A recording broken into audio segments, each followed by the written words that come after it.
welcome back to my channel today for another movie review. This time I'm talking about my most anticipated film of the whole year as well as the past few years. Ladies and gentlemen, it is time for me to talk about The Batman, directed by Matt Reeves, the newest Batman film starring Robert Pattinson, Zoe Kravitz, Colin Farrell, Jeffrey Wright, Paul Dano, Andy Serkis, Peter Sarsgaard, John Turturro, a hell of a cast helmed by a fantastic filmmaker who's tackled so many different genres, and this is his first foray into superhero films. And I can tell you guys right now that my expectations for this were skyrocket high. I've loved Batman my whole life. I was really interested to see how this was going to play out. The trailers showcased that this was going to be something completely different from what we have seen of Batman on the big screen. I love Robert Pattinson so much. I was really curious to see how he was going to portray the Caped Crusader. With him being my favorite comic book character, I had a lot of expectations for this movie. The trailers got me amped. The team behind the film got me amped. And my adrenaline throughout this movie was at an all-time high that when this movie wrapped up, I said to my friends, that might be one of the best comic book movies I have ever seen. Maybe I'm just going crazy, but this might be my favorite Batman movie of all time. When I left the movie last night, I had a hard time articulating my thoughts, but I've had a whole day to think about it. And I do believe that this is my new favorite Batman film of all time. Am I saying it's better than The Dark Knight? No. The thing about the Batman that separates himself from all the other Batman movies that we've gotten, including the Dark Knight trilogy, which of course I love, this is first, and more importantly, a crime, drama, murder, psychological thriller, mystery flick, and a superhero film second. So if you're going into this film expecting your typical superhero action, you do get that superhero stuff. But this feels reminiscent of a David Fincher film mixed with elements of a 70s crime drama that you would see from Martin Scorsese or Francis Ford Coppola. If you really think about it, this movie has the beats of Seven, but then adds Batman in it. By the way, I spent like $20 on this at AMC. This is considered like a popcorn holder. I'm trying to open this.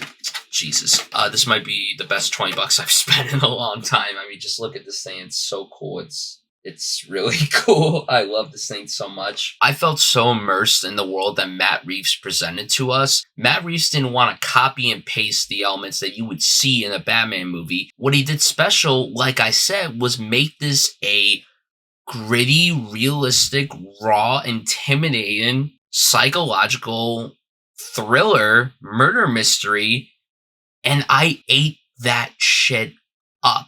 Matt Reeves and Robert Pattinson take Bruce Wayne and showcase that when Bruce Wayne witnessed his parents dying in front of his eyes, Bruce Wayne was gone. And this film tackles Batman in his second year, so Bruce Wayne is not fully there yet in terms of being a trained fighter. He's just committed to protecting Gotham, but he's also down this very dark and deeply disturbing and depressing road. It makes him human. And one thing I will say about the depiction of Bruce Wayne is that he's not really in this movie. This movie is mostly Batman. There's more Batman here than there is Bruce Wayne. And I love how Matt Reeves developed all the characters in this film. Everyone had an arc. Everyone had a reason for what they wanted to do. You felt an emotional connection to every single one of these characters. Every single one. And keep in mind, guys, this movie's 3 hours long. Some of the smoothest 3 hours that I have seen on the big screen in a long time. I could always see people complaining about the runtime. Did it have to be 3 hours long? No. Was I bored at all? Not at all. Did I feel the 3 hour runtime? No. I could have watched this for 2 more hours, honestly. I was just so glued to the screen that I didn't want it to end. And when I realized it was coming to an end, I was actually really sad. I was like, I want to keep following this Batman so badly. And speaking of Batman, let's just get right into it. Guys, Robert Pattinson is one of the best actors working today. Every time that guy's in a project, he oozes the screen. He gives it his all. You could make your comments about Twilight, but guys, Twilight ended 10 years ago. It's time to move on. And this movie is going to change the minds of the people that doubted Robert Pattinson as Batman. Was he my first choice to play the character? No. Do I think he was perfect in the role? I do. I love this Batman so much. Again, he's the kind of Batman that we haven't seen before. Yes, in Batman Begins, we saw Bruce Wayne becoming Batman, since that's obviously the start of Batman, but not like the way that he is presented in this film. Because as I said, he's not there yet. He still needs more training, but he's just going out there and beating all these people up and investigating all these crimes. And he's also an insomniac, because a lot of this movie takes place at night. It starts when the sun is going down, and pretty much the next scene would be when the sun rises. There's barely any sequences that take place in the daytime. It's just dark, and a lot of red is used throughout this film. But going back to Robert Pattinson, I'm going off track because this movie just left me shook. It just left me feeling so many emotions, guys. I mean, this movie just rocked my world. Robert Pattinson is incredible in this film.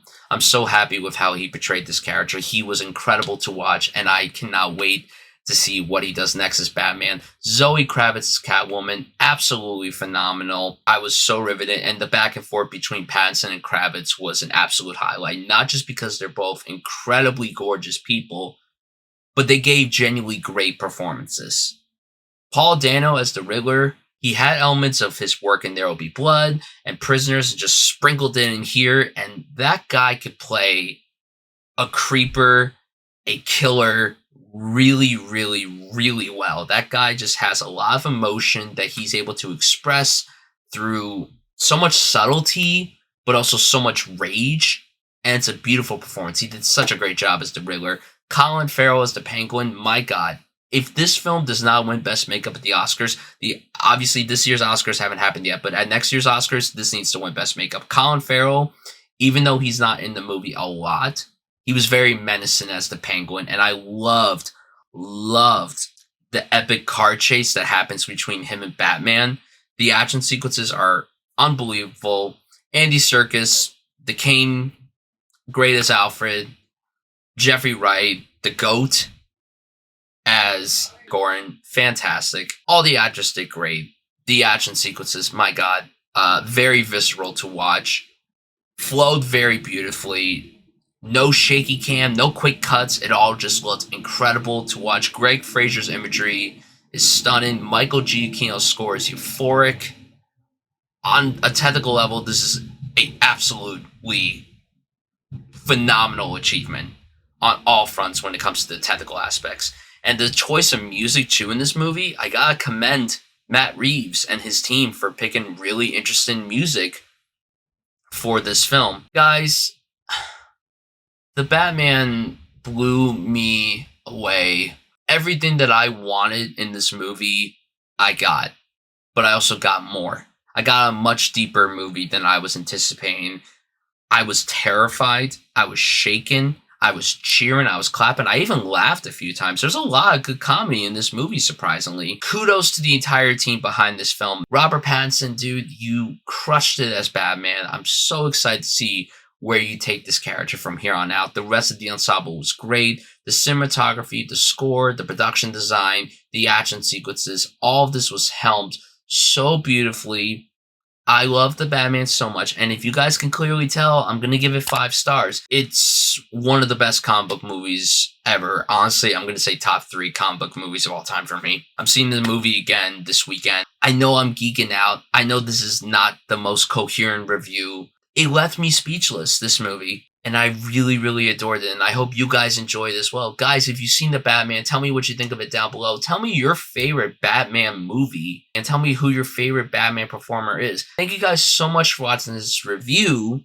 Please subscribe, like this video, hit that notification bell to never miss a video. From the bottom of my heart, guys, thank you so much for watching this video. I am Vengeance, and I will see you guys next time.